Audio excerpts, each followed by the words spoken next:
Radio J. Le 10-11, Lise Goutman. Radio J. Radio J. Les invités de Lise Goutman. Radio J. Et j'ai ce matin l'immense plaisir, voire honneur, d'être en studio et de recevoir Daphna Poznański-Benhamou pour son merveilleux livre « Les enfants de la guerre d'Algérie, le grand départ » paru aux éditions Ramsay.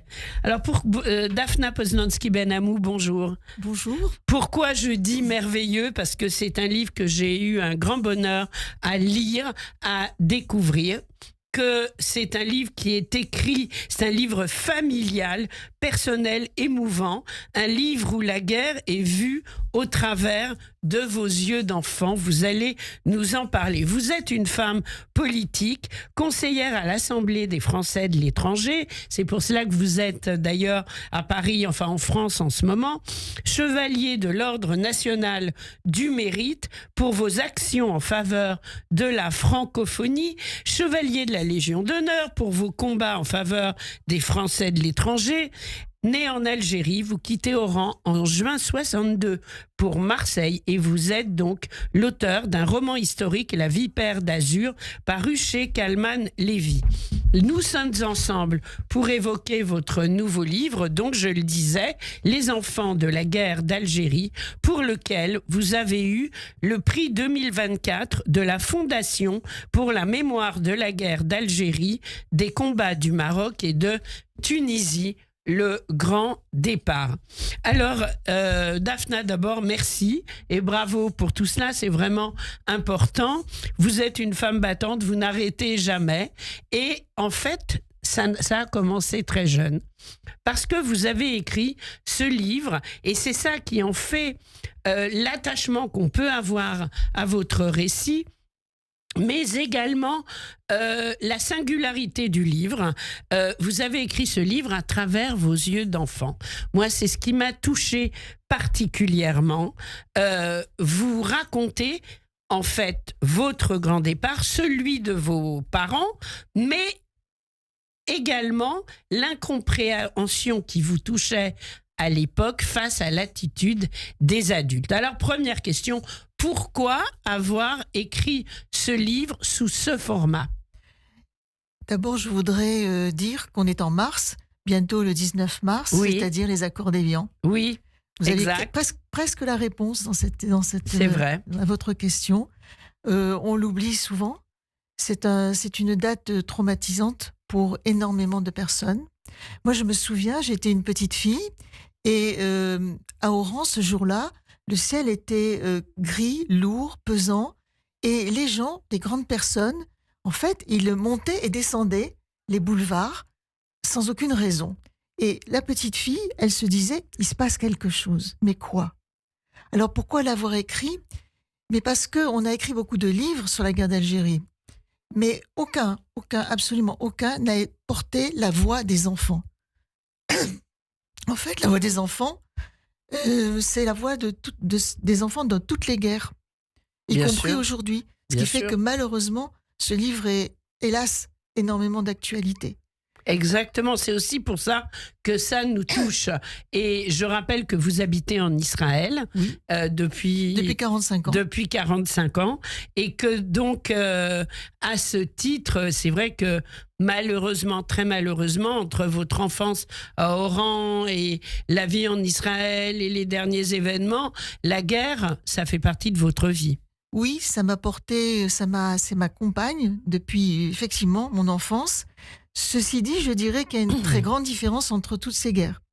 Bien que sûr. Lorsqu'on est on ne compare pas. Voilà. Mais il faut faire attention. En Israël, c'est une guerre de survie. C'est une guerre de légitime défense. Bien sûr. Et là, ce n'est pas du tout la même chose. Oui, on est d'accord.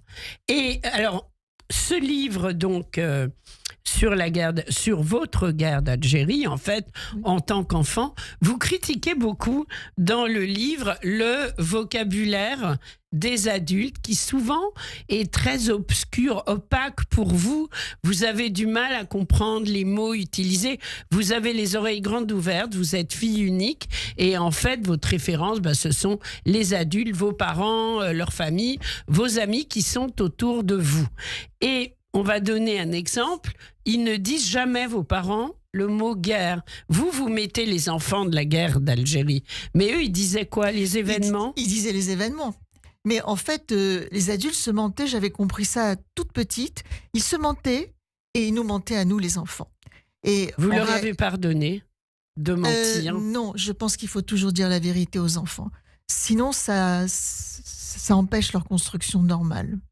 Et ça a été justement, et dans toutes les guerres, je crois que c'est effectivement quelque chose qu'il faut éviter. Il faut parler, il faut bien sûr parler à leur niveau, mais il faut parler de la guerre aux enfants. Sinon, ils comprennent parfaitement que ce sont des mensonges. Ça fait faire très très attention. Alors c'est vrai que aujourd'hui, lorsque je vois tout ça, je me dis, finalement, ma vie d'enfant, ça a commencé par insurrection et ça a fini par la valise ou le cercueil. Et entre-temps, il y a eu des tas de mots que vous avez évoqués qui étaient incompréhensibles pour une petite fille. Oui. État de siège, état d'urgence, torture, tout ça était totalement incompréhensible. Mais j'avais compris que tout ça était faux. Voilà, Mais oui, j'avais c'est compris. ça. Voilà. Et après, j'ai mis tout ça dans un tiroir, tous ces mots-là. Et un jour, je me suis promise, et en fait, cette promesse, c'est une promesse que l'enfant, elle a faite. Elle est sur le quai, donc il est juin de 1962. Je suis sur le quai du port d'Oran. Le port d'Oran est en flammes. Bizarrement, le port d'Oran est en flammes, mais il n'y a pas de flammes. Il n'y a que de la fumée noire parce que l'OAS a mis le feu aux citernes d'essence. Et donc là, en 2 minutes, je deviens, moi qui étais la petite fille modèle, je prends la mesure, j'ai perdu à la fois mon statut de petite fille Oui. et tout mon univers. Et je comprends que je suis devenue une réfugiée et je me dis, je dois me battre. Je ne veux plus être... Vous aviez quel âge exactement? Alors je venais d'avoir 12 ans. Et je me dis, je ne veux plus être malmenée par les vents de l'histoire. Moi, j'étais pas responsable, j'étais emportée par les vents de l'histoire et je ne voulais plus cela de moi. Je voulais reprendre, dès cet âge-là, mon destin en main. Et donc, je me suis dit, qu'est-ce qu'il faut faire? Tout ça sur le quai du port d'Oran, j'ai dit, il faut apprendre à se battre, mais je ne vais pas apprendre à me battre seulement pour moi, je vais apprendre à me battre aussi pour les autres. Et je crois c'est ce que jusqu'à vous faites présent, toute j'ai tenu votre ma vie. promesse. Voilà, vous tenez votre promesse et vous continuez inlassablement. Quand vous êtes arrivé en Israël, vous parliez hébreu, pas encore? Pas un mot, à part Pas un shalom. D'accord. Et vous êtes parti de France avec vos parents par idéologie, par obligation familiale? Ah, pas du tout, je suis partie par sionisme. Il paraît que c'est un mot qu'il ne faut pas prononcer. Alors oui, je suis sioniste et je le demeure. Et je le resterai jusqu'à la fin de mon dernier souffle. Oui. Oui, je suis sioniste, je suis partie par idéal sioniste. Et j'ai voulu que mes enfants naissent et vivent En là-bas. Israël. Et j'en suis très fière. Oui, il y a de quoi. Et en fait, vous avez quand même gardé profondément ancré en vous votre culture française. Oui. Et est-ce que vous êtes binational? Oui, bien entendu. Oui, Bien entendu. c'est important. Comme la plupart d'ailleurs des Français qui vivent en Israël, Oui. à 96%. Vous vous en occupez à beaucoup À plein de temps, ces oui, 24 Français. heures sur 24, sauf que je leur dis que je m'arrête le vendredi après-midi et le samedi. Mais après le samedi soir, souvent, il faut recommencer à Il travailler. faut recommencer à travailler. Alors, les enfants de la guerre d'Algérie, ça raconte donc votre récit et on comprend que quand même, vous avez vécu des choses très très graves. Il y a des gens qui sont tombés devant vous, qui ont été tués devant vous. Vous avez perdu votre meilleur ami qui était arabe et qui vous a quand même dit, vous le racontez très bien dans le livre, si vous ne partez pas, c'est nous qui vous tuerons. Sympathique. Tout ça quand même, ça marque une existence. Oui, mais justement, ça vous renforce.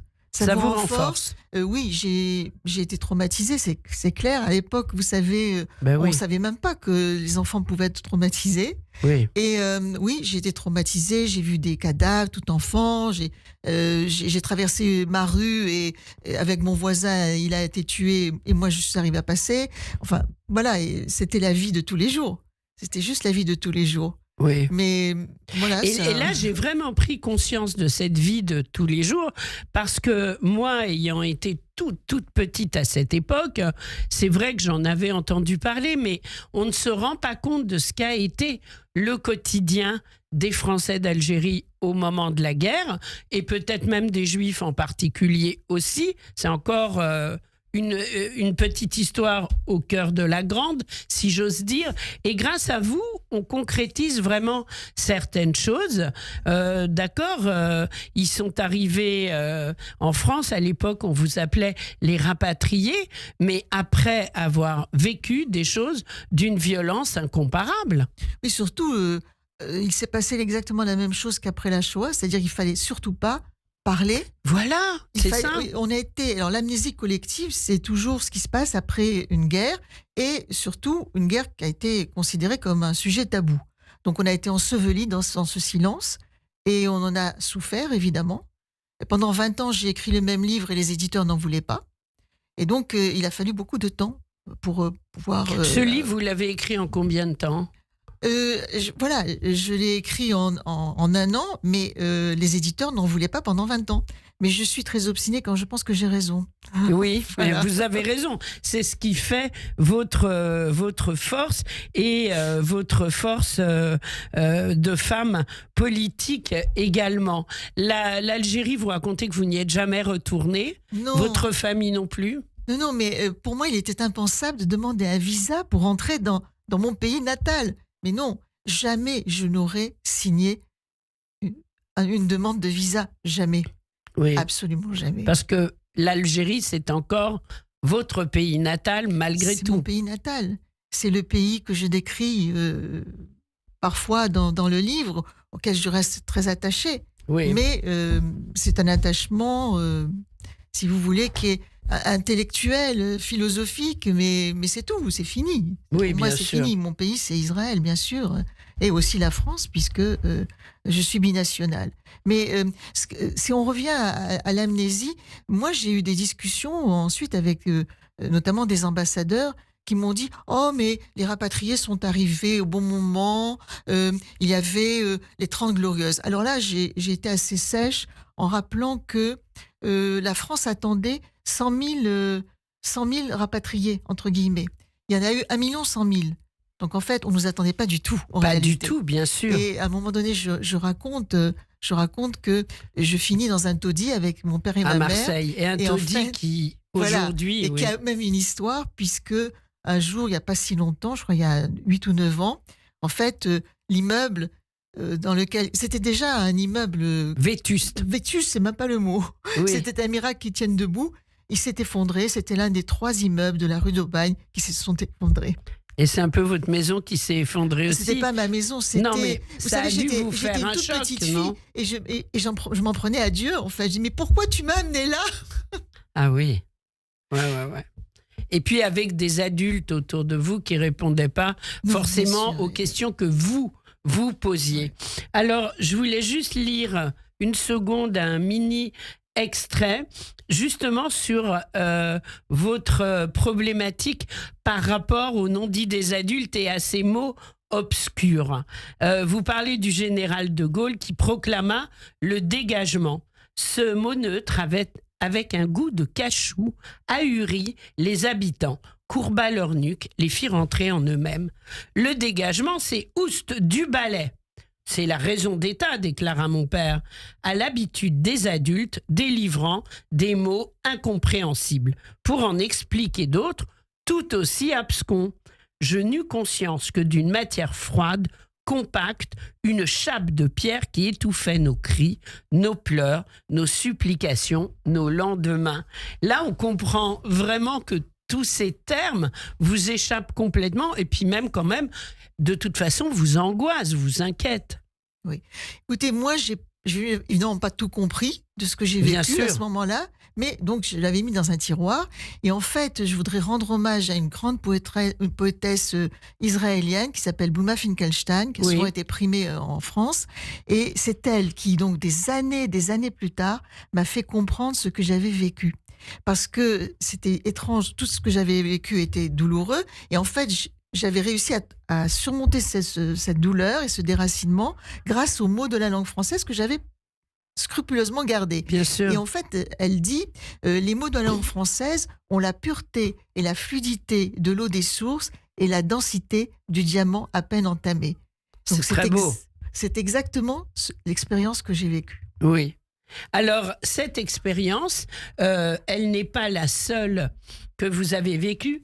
Vous n'êtes pas la seule à l'avoir vécue puisque vous donnez la parole à d'autres. Mais juste avant, j'aimerais dire aussi que vous décrivez les paysages d'Algérie avec une beauté. Vous décrivez le monde qui vous entoure avec un style qui vous est très privé, très particulier, avec des mots qui ne donnent qu'une envie, c'est d'aller les découvrir. Et de toute façon, en vous lisant, on y est. Vous avez gardé les couleurs, les images, les parfums ? Oui, bien sûr. Tout dans le même tiroir avec Dans les le mots. même tiroir, hein. D'accord.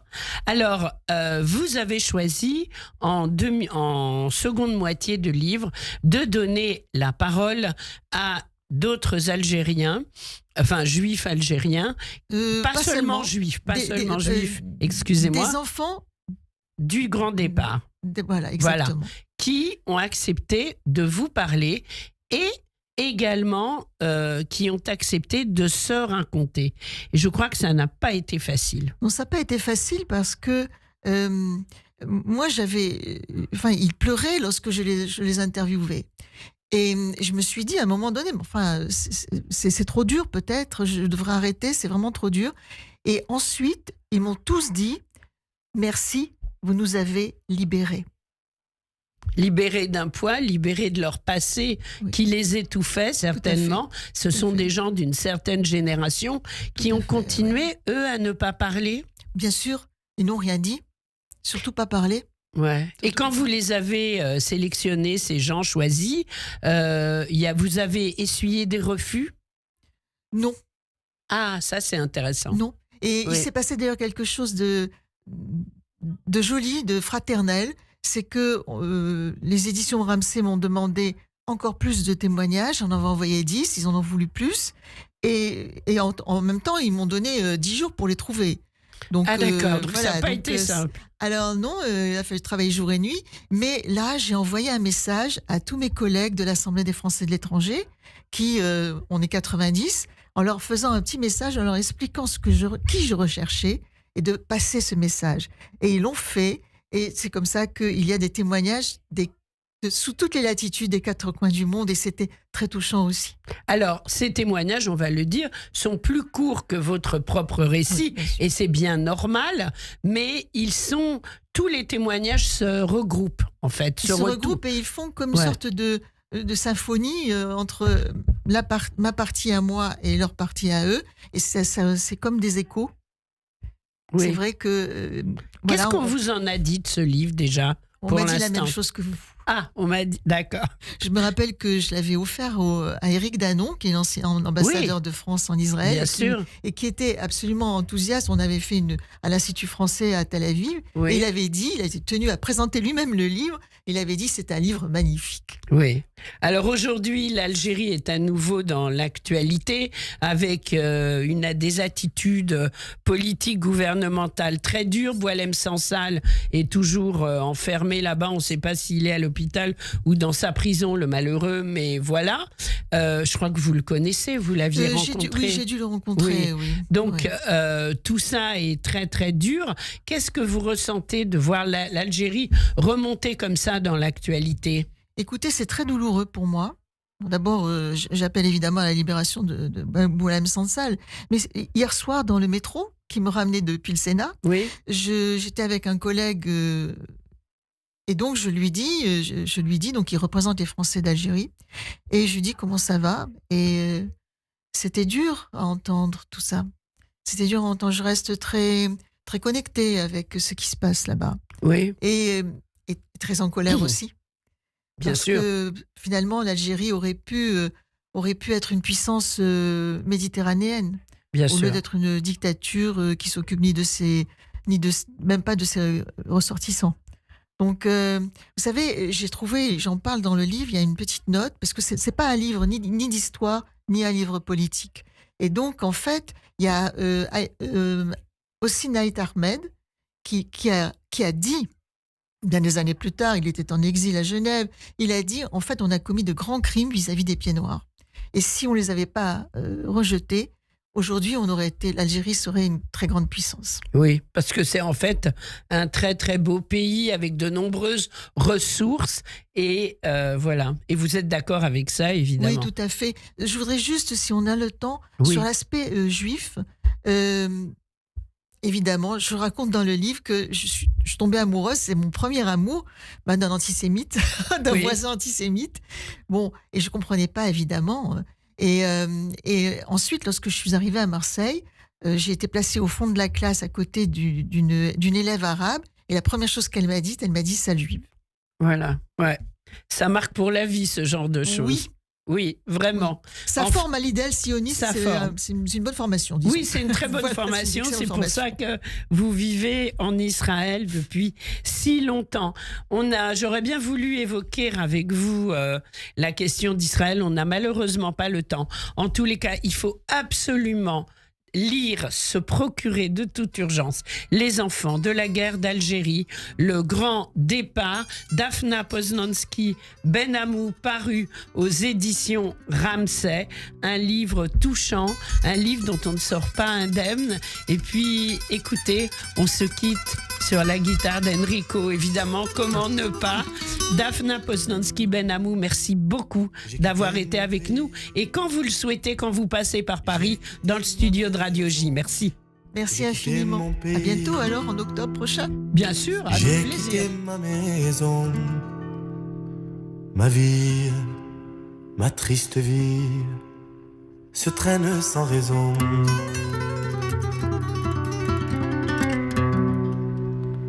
J'ai quitté mon soleil, j'ai quitté ma mer bleue. Leurs souvenirs se réveillent bien après mon adieu. Soleil, soleil de mon pays perdu, des villes blanches que j'aimais, des filles que j'ai jadis connues. J'ai quitté une amie, je vois encore ses yeux. Ça, c'est uniquement sur Radio J. Radio J. Radio J. Radio J.